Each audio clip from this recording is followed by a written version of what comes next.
خصوصی طور پر قربانی کے سلسلے میں اللہ تعالیٰ نے یہ رہنمائی فرمائی، سنو اللہ کو تمہارے جانوروں کا گوشت نہیں ڈاتا، اس کا خون نہیں ڈاتا، خون زمین پہ، گوشت تمہارے پیٹ میں.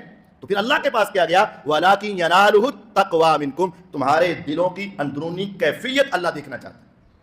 اب جتنا سخت یہاں بتایا گیا اور جو دعا ذبح کے وقت سکھائی گئی، ان صلاتي ونسكي ومحياي ومماتي للہ رب العالمین، میری نماز، میری قربانی، میرا جینا، میرا مرنا کس کے لیے؟ اللہ کے لیے. تو جب یہ اللہ کے لیے ہے تو اس میں اتنی ہی خرابی شیطان نے ہمارے اندر پیدا کر دی. اور وہ خرابی کیا ہے؟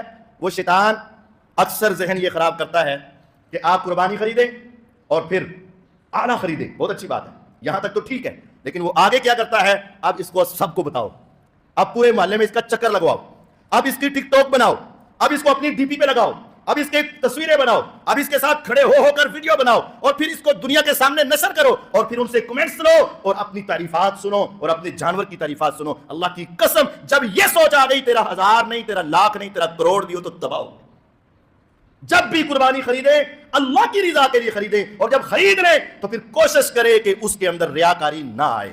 یہ ہماری نوجوان نسل میں یہ بہت ہے، اور آج ہر جگہ پر یہ ہے کہ قربانی ہے، قربانی ہے، قربانی ہے، قربانی ہے. خدا را جب اس کی قربانی دے رہے ہو نا تو اپنی شہرت کی بھی قربانی دے دو.